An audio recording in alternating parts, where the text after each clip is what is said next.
Assalamualaikum warahmatullahi wabarakatuh. Jangan ada lagi politik identitas. Jangan ada lagi politisasi agama. Jangan ada lagi polarisasi sosial. Demokrasi kita harus semakin dewasa. Konsolidasi nasional harus diperkuat. 2024 kalau Bapak salah pilih, begini nih. Disuruh ngurus hutan, malah menghabisi hutan.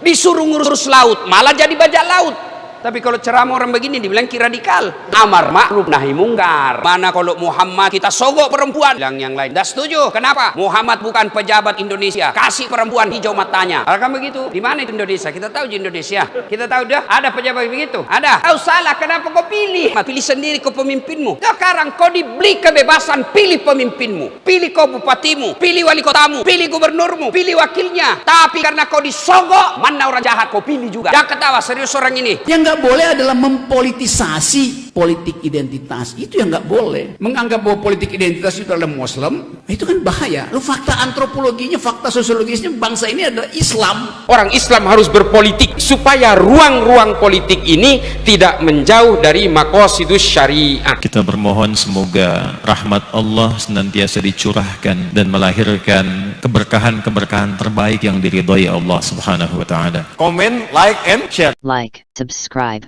share, and comment.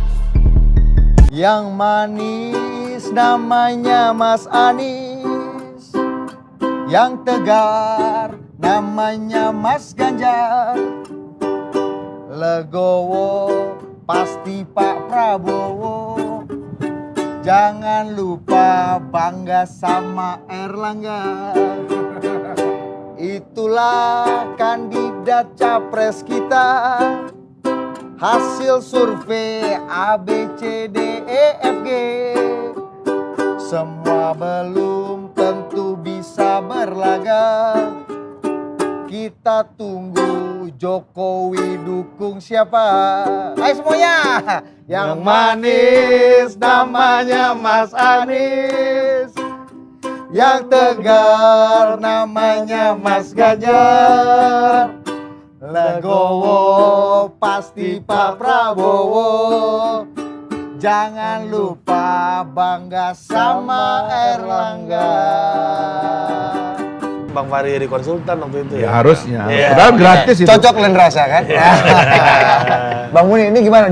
Sesuatu yang kita nggak bayangkan akhirnya bisa terjadi. Keputusan politiknya bisa terjadi meskipun ada Perpu waktu itu yang dibatalkan oleh Presiden SBY. Nah ini ide-ide kayak gini kan akhirnya muncul nih. Di bawah karpet kalau dulu Jakarta Village. Ini kan sesuai dengan diskusi. Ini bagaimana kehendak rakyat. Sebenarnya semakin antara kehendak dan aspirasi rakyat ini semakin nempel kan dengan elit kan. Kan goal sebenarnya intinya itu. Keterwakilan, kedekatan pemilih dengan yang dipilih. Itu kan sebenarnya bagaimana makin mendekatkan, mendamaikan antara kehendak rakyat dan kemauan elit. Dan dalam banyak praktek memang kita juga melihat bahwa pasti itu harmonisasi, kompromi dan konsensus itu pasti terjadi gitu loh. Kan kita kan sudah belajar dari sejarah. Konsensus itu terjadi di mana-mana. Ketika ada terjadi gerakan rakyat, kehendak rakyat, tiba-tiba ada selalu ada konsensus dan harmonisasi di sana. Dan bangsa kita udah teruji untuk itu. Karena Bung Karno ke Orde Baru nggak ada perpecahan tuh negara loh, nation ya. Formasi enggak, negaranya enggak. Bahwa ada dinamika yang luar biasa ya, tapi negara kan enggak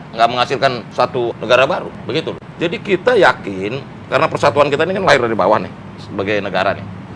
Nah, dinamika perbedaan elit politik yang muncul akibat pilihan-pilihan politik yang pilih itu bisa ada mekanisme secara demokratik kita bisa selesaikan. Seperti yang tadi Bung Fahri bilang, ini kan sistemnya kita Prancis ini kan kuasi presidensial sebenarnya. Beda dengan Jerman yang lebih parliamentarian, Inggris juga parliamentarian, Amerika presidensial. Kalau Indonesia ditanya, Indonesia presidensial secara konstitusional. Tapi presidensial itu nggak kompatibel dengan multipartai. Multipartai itu lebih cocok ke parliamentarian. Kan aneh kita ini, kita mau ngomong presidensial tapi partai politiknya multipartai gitu loh. Karena negara Eropa itu semua yang parlementarian pasti multipartai. Karena di situ bukan bipolar, nggak seperti di Amerika A atau B, pilihannya begitu kan. Nah, Bang kembali ke ide ini, ide pilkada tidak langsung indirect election itu menjauhkan lagi nggak? Atau justru malah ini kemauan elit kayak gini, rakyat juga udah capek, banyak korupsi, banyak transaksi. 2,5 tahun ini ditugaskan keliling desa ini saya udah lihat seluruh daerah. Ini saatnya kita melakukan rekonstruksi ulang tentang otonomi daerah. Saya harus sampaikan ini terbuka. Karena menurut saya dengan kondisi otonomi daerah sekarang ini yang terjadi, kesenjangan, kemajuan pembangunan nasional ini makin nyata. Karena dua hal ini yang berbahaya menurut saya, pendidikan dan kesehatan. Ini diotdain. Jadi nanti daerah yang maju, Provinsi Jawa khususnya, Jawa Tengah, Jogja, Jawa Barat, Jawa Timur, itu maju karena dokternya cukup, gurunya cukup. Coba membayangkan di Papua, satu guru cuma bisa ngajar 4 pelajaran, bayangin. Kesenjangannya luar biasa. Dokter, 60% dokter yang ada di Indonesia ada di Pulau Jawa. Dokter kandungan 3.000, 60% di Jawa. Dan 60% yang ada di Jawa, 60% di Jakarta. Gila ini benar-benar. Ini distribusi sumber daya manusia kita aja nggak merata. Itu apa hubungannya sama pilkada? Loh, justru itu kita ngomong, bicara soal pilkada. Pilkada ini kan sebenarnya representasi dari terjemahan dari otonomi daerah. Dalam politik. Dalam politik, ini kan instrumen untuk memilih kepemimpinannya. Pilkada itu kita harus balik ke semangat kita, ini kan negara kesatuan. Pilihan kita kan bukan federasi. Artinya idenya bagus juga barang ini kan? Bukan, kita rumuskan ulang otonomi daerah. Itu lebih fundamental daripada kita bicara soal pilkada. Cara milih, pilkada Langsung kan atau cara tidak milih. langsung? Iya, iya. Gini loh, pilkada itu langsung direct atau indirect itu kan cara memilih pemimpin untuk daerah. Tapi kita coba pikiran kita balik, kita tajemin. Ini sebenarnya otonomi daerah bagaimana? Sehingga ketika otonomi daerah ini kita rumuskan, kita baru bisa bicara soal ini pemilih pemimpin daerahnya nih kita direct atau indirect. Kita rumusin dulu nih otonomi Tapi kan daerah. bukan masalah cara aja Bang, tapi ini soal legitimasi Soal cara memilihnya. Tadi direct and indirect itu kan cara memilih. Nah, tadi yang Ari bilang adalah apa? Legitimasi. Legitimasi. Ini kan dua challenge sekaligus nih, dua tantangan nih. Legitimasi dan juga efektivitas. Kan dua hal juga yang perlu diperdebatkan. Oke, you legitimate, tapi nggak efektif gimana? Ada rumah sakit yang bagus, dokternya nggak ada. Gila gak? Dokter kurang, bayi melahirkan, itu harus dievaluasi ulang desentralisasinya. Oh, berarti harus bisa mungkin ditarik ke nasional. Ke nasional. Lagi. Jadi soundbite nih, Bos. Iya. Jadi nggak, kita bisa lah. Jadi guru dan dokter itu wewenang pemerintah pusat untuk mendistribusikannya. Kalau sekarang nggak dikasih, dokter terbaik di Jogja. Di keep untuk Jogja. Di keep sama Jogja sama Jawa Tengah. Iya. Wong beasiswanya dari pemerintah Jogja kan. Jawa Tengah, Jawa Barat, dikasih bagus-bagus nih. Pola gurunya hebat-hebat. Daerah lain nggak dikasih. Yang dikasih, coba bisa membayangkan nggak? Ini bukannya begini, ini begini nanti. Yang maju kabupaten provinsi yang maju sekali. Jadi artinya ini yang perlu diredefinisikan. Bukan cara pemimpinnya, karena itu ujung-ujungnya di sini. Kata Bang Fahri, aduh ini gawat juga kalau istri dikirim ke Papua nih sama Muni nih. Loh, dulu zaman Orde Baru ada 2 tahun kita dokter itu PTT. PTT ya. Iya, sekarang kita tanya dulu ketua Persepi ini. Ini yang langsung terdampak ini ya kan. Ketua Persepi ini. Teman-teman di lembaga survei konsultan politik ya. Kalau pilkada nggak ada kan masa mau di survei ini kan untuk anggota DPRD. Masa nanti Persepi bikin survei acara itu penting kata dia. Iya, masa tim survei nih. Masa nanti acaranya Persepi Polster juara. Jadi acara ini harus ditambah judulnya Kehendak Rakyat, Kemauan Elit dan Potret Survei.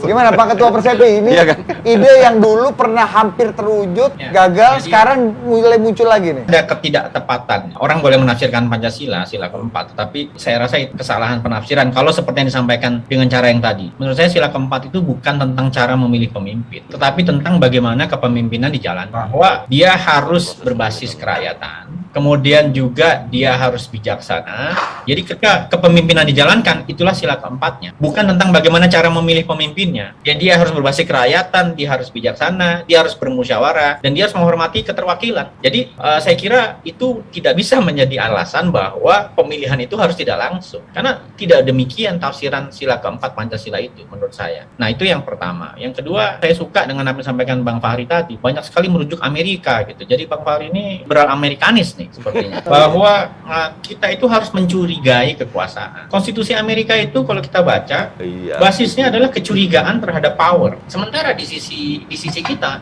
konstitusi kita itu sangat berprasangka baik pada kekuasaan. Jadi begitu panjangnya misalnya hak dari misalnya presiden dalam konstitusi kita, bisa ini bisa itu, tetapi pasal-pasal mengenai aturan-aturan yang membatasi kewenangan itu nggak banyak. Kalau di dalam konstitusi Amerika kita tahu bahwa basisnya adalah kecurigaan terhadap power. Yang kedua, bahwa basisnya adalah perlindungan terhadap individual dan minoritas dalam konstitusi Amerika. Jadi bangunan pikirannya adalah tentang kekuasaan yang harus dicurigai. Tetapi kan kalau Bang Fahri dulu kampanyenya adalah kita harus husnuzon terus sama semua orang, nggak boleh suzon. Salah ente. Salah ente. Jadi dalam iman itu Anda hanya boleh tidak curiga pada Tuhan, itu aja. Kalau manusia harus curiga. Manusia harus curiga. Tapi intinya memang betul konstitusi itu harus berbasis pada kecurigaan terhadap kekuasaan. Dan ini ini saya kira yang penting untuk kita ingat terus-menerus bahwa udah ribuan tahun lah sejarah tentang power tends to corrupt itu sudah di dalam berbagai episode sejarah, bukan cuma di Indonesia tapi di berbagai negara lain. Yang ketiga yang ingin saya sampaikan soal otonomi daerah dan pilkada. Bung Muni jangan lupa, Pak Jokowi itu anak kandung pilkada dan otonomi daerah. Iya. Beliau anak kandungnya. Iya. Jadi bahwa otonomi daerah dan pilkada itu bisa melahirkan pemimpin yang baik dan hebat dalam konteks pilkada. Sekarang menurut saya presiden yang dibuat Pak Jokowi ini udah saya sering sampaikan juga, itu membuat semua orang di Indonesia bisa membayangkan kepala daerah dia kalau bagus menjadi pemimpin nasional. Mau dari kota kecil Solo, mau dari kota kecil di Jawa Timur, mau dari kota kecil di Sulawesi atau di Sumatera dan lain-lain. Karena ada presidennya, Pak Jokowi bisa menang. Nggak ada yang lebih nasionalis dari itu, bahwa orang Indonesia sekarang bisa membayangkan pemimpinnya kalau baik bisa bertarung sebagai capres. Kan itu dimungkinkan lewat pilkada dan lewat otonomi daerah. Kalau itu nggak ada, kita akan kembali ke masa di mana nggak ada suara rakyatnya gitu. Seperti tadi menafsirkan Pancasila sila keempat dengan cara yang dilakukan oleh Mbak Sarah yang membuat Budi Adiputro kehilangan kata-kata. Kayaknya bukan itu sebabnya. Bukannya kita against soal ini diskusi kita bukan soal direct atau indirect election dari pilkada. Bahwa ini problem pilkada, aspek problem OTDA ini nanti dalam jangka menengah, jangka panjang ini kesenjangan yang akan terjadi selama otonomi daerah ini menyangkut dua sektor pendidikan dan kesehatan nggak diatur dengan baik. Itu aja concern saya. Yang ada kesenjangan. Tapi setuju Pak Jokowi anak kandung. Oh ya pasti dong. Otonomi dan salah pilkada, satu sumbangsi terbesar Pak Jokowi untuk Indonesia, untuk demokrasi di Indonesia adalah bahwa semua orang memiliki kesempatan yang sama. Indonesian Dream adalah rakyat jelata punya mimpi. Aku mau teruskan sedikit nih ya.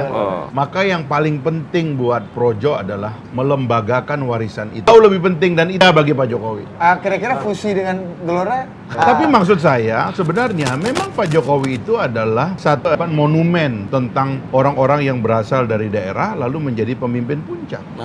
Monumen inilah yang harus dilembagakan menjadi memori bangsa kita bahwa semua orang bisa bermimpi dan menjadi sebesar apapun. Indirect election akan mengubur mimpi. Nggak ada masalah, yang penting Pak Jokowi jadi monumen dulu. Gimana? Karena itulah kemudian jangan sampai Pak Jokowinya itu diseret nanti monumennya rusak gitu loh. Itu yang paling penting. Lagi nih gitu loh. Karena itu saya menginginkan agar Projo itu nanti meletakkan 10 tahun Pak Jokowi itu sebagai satu monumen kita lembagakan, dan mungkin kalau mereka mau berpolitik praktis bisa meneruskan mimpi-mimpi ini untuk diperjuangkan dalam tahap berikutnya gitu loh. Tapi jangan rusak apa yang sudah menjadi monumen Pak Jokowi. Ya, itu maksudku. Nah ini kita gitu loh. lempar ke Mas Ainul dikit nih. Ya. Mas Ainul, 2 dari 3 top 3 survei Anda itu adalah kepala daerah yang dipilih secara langsung, ya kan? Ya kan? Nah kira-kira ini ya seperti yang Bang Fahri nggak mau jawab tadi. Bang Fahri bilang di monumen Pak Jokowi gitu. Tapi dengan indirect demokrasi akan muncul nggak orang-orang yang teorinya tuh gini bos. Jadi saya mau jawab teoritis itu jangan didistorsi begini loh. Tidak ada pemilihan presiden di India. Tidak ada pemilihan presiden di Inggris, di Jepang, di Kanada. Itu tidak ada pemilihan langsung di sana itu. Di negara-negara demokrasi besar dan kecil juga tidak ada. Di Malaysia juga tidak ada. Mereka memilih anggota parlemen, lalu parlemen ini memilih Perdana Menteri. Sistemnya itu Perdana Menteri. Kalau tadi kita sebut Prancis, itu ada pemilihan langsung untuk presiden, tapi Perdana Menterinya dipilih oleh parlemen. Gitu loh. Nah ini pilihan sistem saja, nothing to do dengan ini disebut demokratis atau tidak. Demokrasinya itu relies on the theory begitu loh. Bagaimana agar kedaulatan rakyat itu dijaga. Dalam sistem parlementer, rakyat bilang, aku cuma milih anggota parlemen, nanti eksekutif kamu yang pilih. Tapi rakyat boleh mengganti anggota parlemennya. Bahkan dalam gejolak politik yang ada, diminta ganti lagi gitu. Nggak ada masalah. Di dalam sistem presidensial seperti kita, rakyat itu milih 2 kotak gitu loh. Saya milih presiden juga, ini dengan power yang begitu besar, tapi juga saya milih anggota kongres. Dan anggota kongres saya berikan kekuasaan yang besar, tidak boleh dikontrol oleh partai politik supaya dia bisa mengontrol eksekutif. Disitulah demokrasinya dan kedaulatan rakyatnya yang harus kita jaga gitu loh. Tapi Mbak Sarah tadi pilkada aja katanya Bang. Kalau presiden tetap sama juga. Makanya kan begini ya. Kalau kayak sekarang itu, mohon maaf ini partai politik kan menganggap anggota mereka di daerah-daerah itu adalah peternakan mereka aja. Sehingga nggak ada kekuatannya itu mengontrol gubernur dan bupati. Ini kan pegawai-pegawainya Kemendagri aja. Nggak ada kekuatannya di daerah. Saya Karen mohon undur diri. Subhanakallahumma wa bihamdika asyhadu an la ilaha anta astaghfiruka wa atubu ilaik. Billahi taufiq wal hidayah. Wassalamualaikum warahmatullahi wabarakatuh.